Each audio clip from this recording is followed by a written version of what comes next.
ये basically arthritis जो आता है हमारे खाने पीने की वजह से आता है। जैसे हमारे ज्यादा प्रोटीन की वजह से, पेट में गैस खराब होने की वजह से, लार्ज इंटेस्टाइन के अंदर मल इकट्ठा होने की वजह से ये अर्थराइटिस की प्रॉब्लम आ जाती है।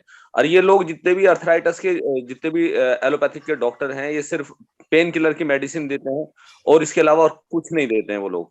ना वो आपको खाने का परहेज बताते हैं, नहीं खाने का ये बताते हैं कि आपको ये खाना है, ये खाना है। आप कहने लगे सब खाइए, जो मर्जी खाइए, बस ये दवाई खाते रहिए। उससे उनका क्या होता है, वो प्रॉब्लम बढ़ती रहती है। और सेम अब जैसे 10% है, वो 2 साल के बाद 40% हो जाती है। मैंने 90% वाला कल देखा था सर, बिल्कुल पैक था वो, बिल्कुल मतलब चलिए पूरी ठीक। बॉडी ऐसी बलून की तरीके से पूरी फूली हुई थी। ना तो वो बेंड हो रहा था, ना वो सीधा हो रहा था। उसकी बॉडी के अंदर इतना।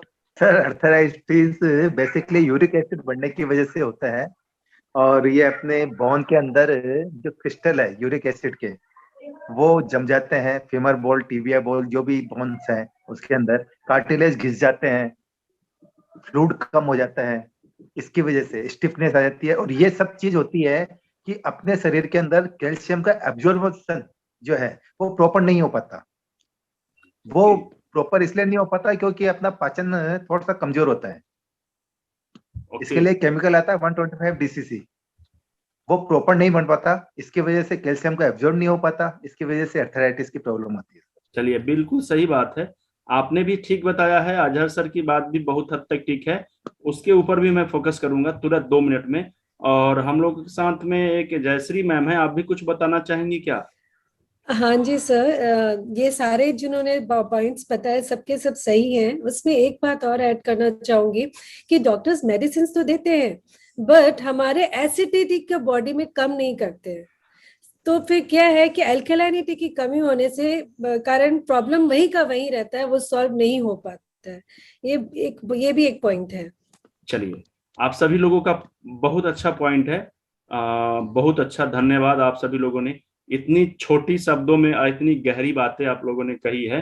लेकिन यही चीज मैं बताना चाहूंगा, और भी कुछ लोगों की क्वेश्चन है, तो थोड़ा सा सर क्वेश्चन के लिए रोकता हूं क्योंकि समय कम है। अभी हम लोगों को अपने सिलेबस को कंप्लीट करना है, तो 10 मिनट बचा हुआ है। मैं इस 10 मिनट में ये बता देना चाहता हूँ कि इसकी वजह क्या है, और अगर हम क्या कर दें तो अर्थराइटिस ठीक हो सकता है, और ये प्रूफ हो सकता है कि ठीक हो जाएगा। ठीक है, कैसे? पहली बात, हम सभी लोग जानते हैं कि जिनको अर्थराइटिस होता है तो उनको हम टेस्ट करवाते हैं, सारे डॉक्टर टेस्ट करवाते हैं। क्या टेस्ट करवाते हैं? Uric acid, ESR, RA factor, CRP positive, ये वो दिस दैट, यही सब करवाते हैं सभी लोग, डॉक्टर्स लोग। यस, और ये कारण भी है। लेकिन सबसे पहले मैं ये आप लोगों से जानना चाहूंगा या बताना चाहूंगा कि ये सब जो क्रिस्टल हैं या फिर जो टॉक्सिन्स हैं, ये जो हमारे ज्वाइंट को खराब करते हैं, हमारे नर्व को खराब करते हैं, हमारे मसल्स को वीक करते हैं, हमारे दोनों हड्डियों के बीच के जो कार्टिलेज होते हैं, इन हड्डियों पे अगर ये परत जम जाए, अगर इस हड्डियों पे इसके परत जम जाते हैं टॉक्सिन्स के, और इसके ऊपर भी, तो ये दोनों हड्डियों के बीच में जो कार्टिलेज है उस तक पोषण तो नहीं मिल पाएगा ना। जो मिनरल्स, विटामिन की जरूरत होती है, उसके खाना मिलना चाहिए, वो तो खाना नहीं मिल पाता है दोनों हड्डियों के बीच में। तो क्या होता है, वो धीरे धीरे सूखने लगता है। जैसे हम लोग खाना नहीं खाएंगे तो पतले होते चले जाते हैं, तो यहाँ के दोनों हड्डियों के बीच के जो कार्टिलेज होते हैं वो धीरे धीरे सूखने लगते हैं।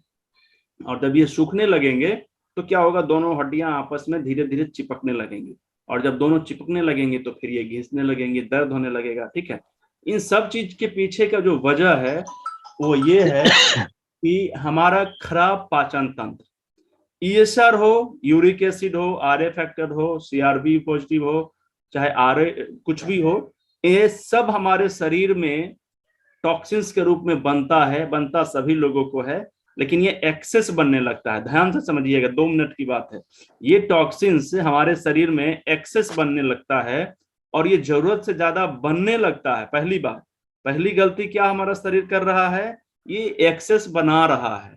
दूसरी गलती क्या है, ये एक्सेस जो बन रहा है उसको शरीर से बाहर निकाल भी नहीं पा रहा है। पहले काम तो बना रहा है ज्यादा, दूसरे काम ये निकाल भी नहीं पा रहा है। और यही 2 वजह, मुख्य 2 वजह हैं जो हमारे शरीर को अर्थराइटिस जैसे बीमारियों के मतलब कारण है। यही 2 कारण है, एक तो ये चीज हमारे शरीर में ज्यादा बनने लग रहे हैं, और दूसरा निकल नहीं पा रहे हैं। अगर हम किसी भी माध्यम से, चाहे जैसे ट्रीटमेंट करते हैं, ये मैटर नहीं करता है। पहला काम, बनना ज्यादा जो बन रहा है उसको रोक दें, और दूसरी बात, जो पहले से बना हुआ है उसको बाहर निकाल दें। तो क्या लगता है कि हम अपने बीमारी पर कंट्रोल कर सकते हैं, यस या नो? जी सर। जी सर। कर सकते हैं? जी सर, कंट्रोल किया जा सकता है। 100% किया जा सकता है।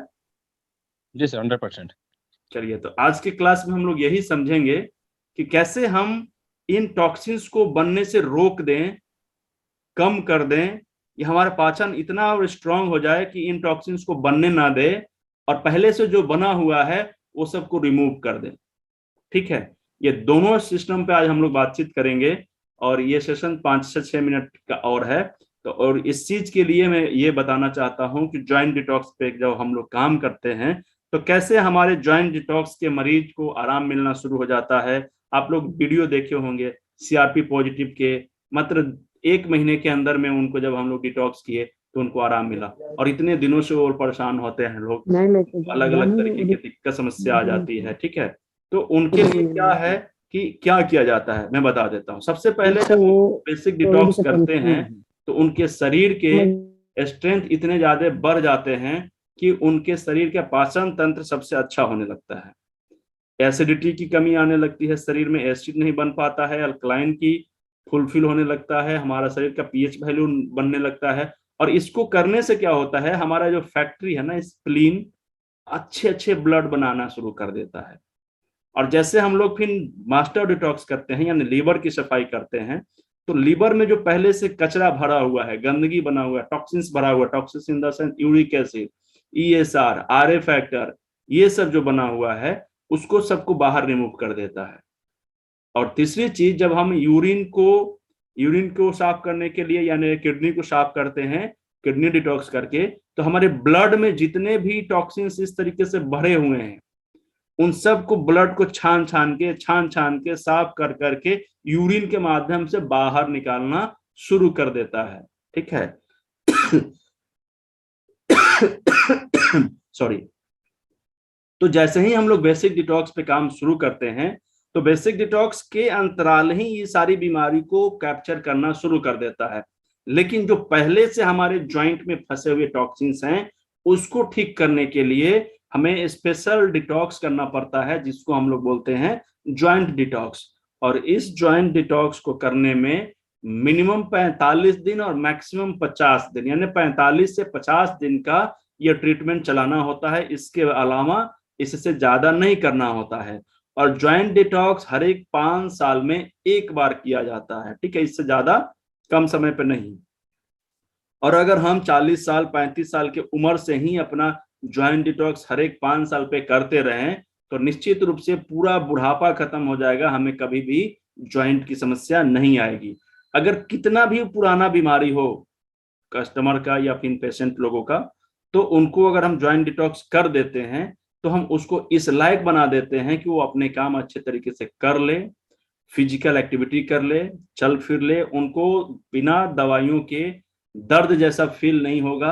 हाँ, 100% हो सकता है कि उसको क्योर ना हो, जिसको 8 साल 10 साल 20 साल पुराना अर्थराइटिस का परेशानी है, लेकिन उसको हम लोग इतना अच्छा कर देते हैं, क्योर कर देते हैं कि 60-70% तक 80% तक कवर कर देते हैं। जिन लोगों का 4 साल 5 साल पुराना अर्थराइटिस होता है उसको हम लोग 80 से 90% तक क्योर कर देते हैं। जिन लोगों का 2 साल के नीचे का होता है अर्थराइटिस और जिनका उम्र लगभग 40 से 50 साल के आसपास का होता है, उनको लगभग 100% क्योरेबल होता है।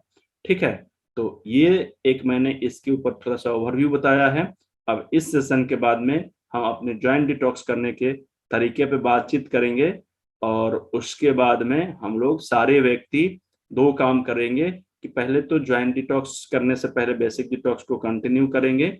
और जिन लोगों ने बेसिक डिटॉक्स नहीं समझा है, वीडियो देख लीजिएगा उसको और उसका नोट तैयार करिएगा। कोशिश करिए कि कम से कम आप अपना खुद का एक बार बेसिक डिटॉक्स करके उसके टेस्ट को, उसके अनुभव को फील करें, पर्सनली फील करें। और तब आपको जब अच्छा लगे तो आप देखिए कि फिर अब इसको हम कैसे अपने बिजनेस मॉडल में ढाल सकते हैं, कैसे हम अलग अलग ट्रीटमेंट के साथ भी इसको ऐड कर सकते हैं। ठीक है, कुछ क्वेश्चन ले लेते हैं। जिन लोगों को भी पूछना है 2 मिनट का समय बचा हुआ है। सबसे पहले सरला मैम, आप कुछ पूछना चाहेंगी? अपनी माइक को अनम्यूट करिए। नहीं, वो पहले कुछ क्वेश्चन पूछे थे ना आपने, उसको जवाब देने का हिसाब से मैंने हाथ दिखाया है। ओके ओके ओके, धन्यवाद। अभी किसी को पूछना है क्या? शिल्पी मैम पूछिए, आप माइक म्यूट करिए, अनम्यूट करिए प्लीज। सर अगर कोई आपकी आवाज ब्रेक हो रही है।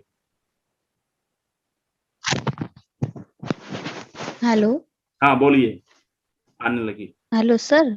जी सर अगर कोई 33 एज का हो और अथराइटिस मैक्सिमम 13-14 साल से हो, तो वो कितना क्योर हो सकता है? हाँ, वो भी 100% क्योरेबल है। 40 साल के नीचे का कितना भी पुराना हो, लगभग वो ठीक हो जाता है, पूरी 100% क्योर हो जाएगा। ठीक है, बेसिक डिटॉक्स सारा करके ज्वाइंट डिटॉक्स अगर पूरा किया जाए तो इसमें पूरा क्योर हो सकता है ये? हाँ हाँ बिल्कुल क्योर हो जाएगा। 40 साल के उम्र तक के व्यक्तियों को अर्थराइटिस लगभग ठीक हो जाता है, चाहे वो 5 साल का हो या 8 साल का हो, 10 साल का हो। उसको कैसे ठीक करेंगे, अभी आगे वाले क्लास में मैं प्रकाश डालूंगा, बताऊंगा तरीका क्या होता है इसको ठीक करने का, ट्रीटमेंट का प्रोटोकॉल कैसे हम लोग बनाएंगे, मैं बताता हूँ।